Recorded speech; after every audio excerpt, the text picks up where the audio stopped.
নমস্কার, সনাতন ধর্মকথা চ্যানেলে আপনাদের সবাইকে স্বাগত। আজ শ্রাবণ মাসের 29 তারিখ শনিবার, শুক্লাপক্ষের তৃতীয়া তিথি। মহাভারতের বনপর্বের দ্বিতীয় অধ্যায়ের দ্বিতীয় অংশ। শৌনকের বাক্যে যুধিষ্ঠিরের প্রত্যুত্তর পর্ব শুরু করব। নারায়ণং নমস্কৃত্য নরং চৈব নরোত্তমং দেবীং সরস্বতীং ব্যাসাং ততো জয়মুদীরয়েৎ। ঋষি শৌনক বললেন, বিষয়ের অনুরাগ থেকে কামনার জন্ম হয়, কামনা থেকে ইচ্ছা জন্মায়, ইচ্ছা থেকে তৃষ্ণা জন্ম হয়। এই সর্বপাপময়ী তৃষ্ণা নিয়ত উদ্বেগকারী, অধর্ম বহুলা এবং পাপ প্রসবিনী। দুর্মতি মানুষগণ যাকে পরিত্যাগ করতে পারে না।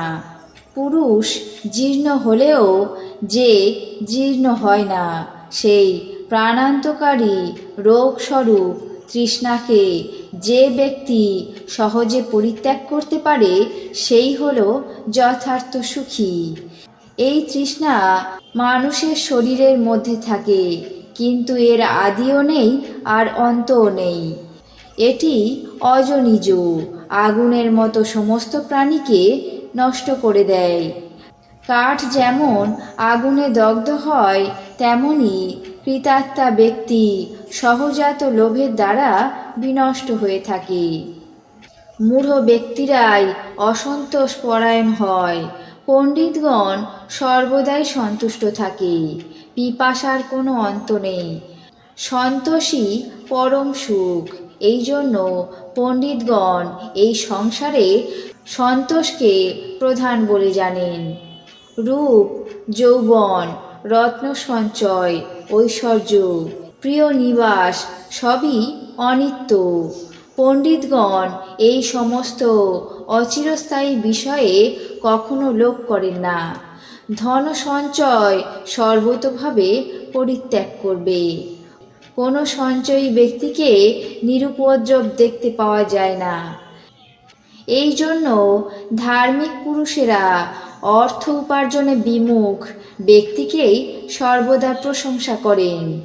যিনি ধর্মকর্মে ব্যয় করার জন্য অর্থ উপার্জন করার চেষ্টা করেন, তার সে চেষ্টা না করাই উচিত। পাকে লিপ্ত হয়ে পুনরায় তা প্রক্ষালন করার থেকে পঙ্ক স্পর্শ না করাই উচিত। অতএব হে যুধিষ্ঠির, আপনি সকল বিষয়ে নিষ্প্রিয় হন। যদি ধর্ম উপার্জনের অভিলাষ থাকে, তাহলে অর্থের আকাঙ্ক্ষা পরিত্যাগ করুন।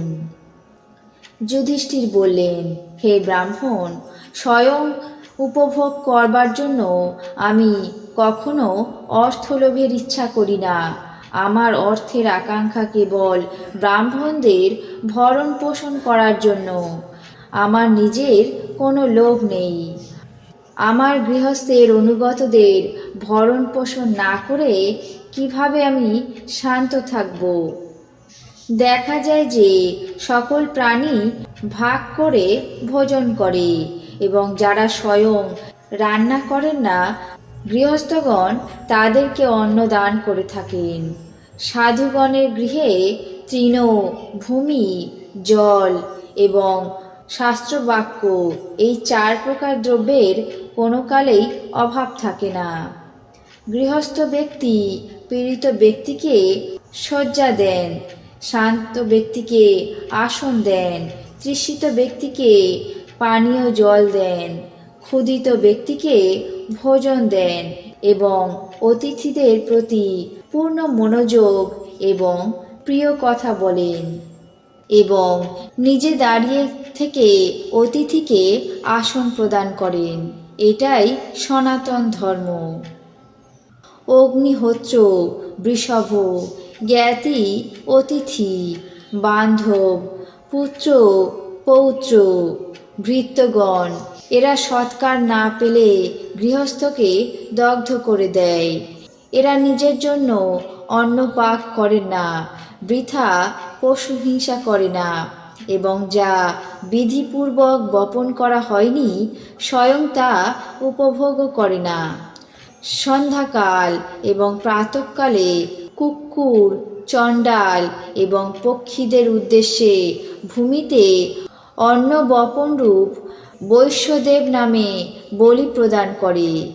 হে ব্রাহ্মণ, যিনি গৃহস্থ আশ্রমে থেকে এমন ব্যবহার করতে পারেন তার ধর্মই প্রধান ধর্ম বলে কথিত আছে। গৃহস্থ ব্যক্তি সকল কর্মে চক্ষু এবং মন দেবে, সতত ব্রহ্মযজ্ঞ করে অনুগমন এবং উপাসনা করবে। যে ব্যক্তি অদৃষ্টপূর্ব শান্ত প্রতীককে অবিশ্রান্ত অন্ন দান করেন তিনি মহৎ পুণ্যফল লাভ করেন।